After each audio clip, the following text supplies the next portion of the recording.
उदयपुर में एक ही परिवार के 4 पॉजिटिव लोगों ने कोरोना पर विजय हासिल की है। शहर की रज्जा कॉलोनी क्षेत्र में महाराणा भूपाल चिकित्सालय में कार्यरत महिला नर्सिंग कर्मी और उसके परिवार के 3 लोग पॉजिटिव पाए गए थे।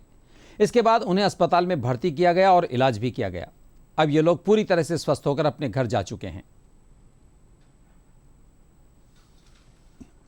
उसके बाद दूरदर्शन में लग गई जो बहुत ज़्यादा स्ट्रेस हो जाता है। एक्चुअली बीमारी इतनी ज़्यादा अफेक्ट नहीं करती जितना इंसान को स्ट्रेस कर देता है, क्योंकि इसका नाम भी इतना बड़ा है। तो इसलिए वो हॉस्पिटल जो डॉक्टर्स होते हैं वो मेंटली भी बहुत सपोर्ट करते हैं कि नहीं, इसका इलाज हो सकता है, हो रहा है, सब लोग सही होते हैं। तो इसलिए हमारे मम्मा के सामने भी बहुत पेशेंट सही होके गए जब वो ऑन ड्यूटी थे।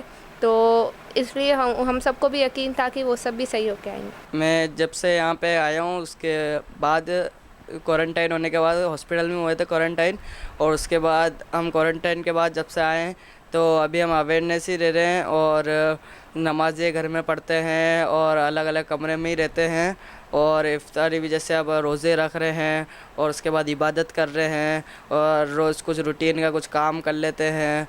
भीड़ इकट्ठा ना करें, इससे ज़्यादा से ज़्यादा फैलेगा। ये बिल्कुल टच करके ही ना आपके कोरोना फैल सकता है। और ना जैसे घर में आए तो ना सबसे पहले आप हैंड वॉश करें या अपने ना कपड़ों को ना अलग रखें।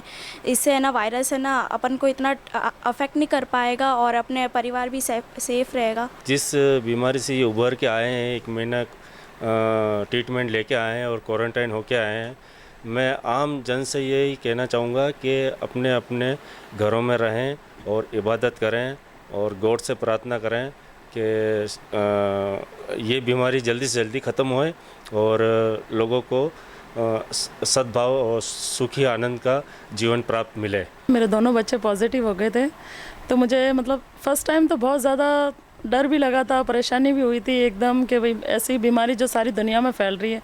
कभी मैंने लाइफ में भी नहीं सोचा था, सपने में भी नहीं सोचा था कि ये जो बीमारी फैल रही है कभी ये हमसे भी रूबरू होएगी। पर एक बार बहुत डर गए थे। फिर जैसे जैसे इस बात के बारे में मैं हमेशा ही न्यूज़ देखती रहती थी इस चीज़ को लेके कि कहाँ कितने आंकड़े हो गए, कैसे फैल रहा है, क्या हो रहा है। तो बस उस टाइम डर लगा था। फिर उसके बाद मैं धीरे धीरे अपने आप को संभाला, बच्चों को मोटिवेट करा कि ऐसा कुछ नहीं, इसका नाम भले ही वो है, अगर हम लोग ध्यान रखेंगे तो कुछ नहीं, हम लोग इससे जल्दी बाहर आ जाएंगे। जब उसको मरीज को डिस्चार्ज देते हैं तो डिस्चार्ज हम उसको नेगेटिव होने पे ही देते हैं। तो यहाँ से भी हम उसको 2 सैंपल उसके नेगेटिव होते हैं, उसके बावजूद भी हम 14 दिन तक या 28 दिन जो भी ज़्यादा होता है उसको एक अलग आइसोलेशन की जगह क्वारंटाइन करते हैं, चाहे वो अस्पताल हो या दूसरी जगह कोई भी चिन्हित स्थान हो। और जब समाज में जाता है तो वो नेगेटिव होके जाता है। तो उस पेशेंट से आपको अपन को कोई खतरा नहीं होता, उस पेशेंट में इतना वायरेमिया का वो नहीं होता है कि वो पेशेंट फैला रहा है।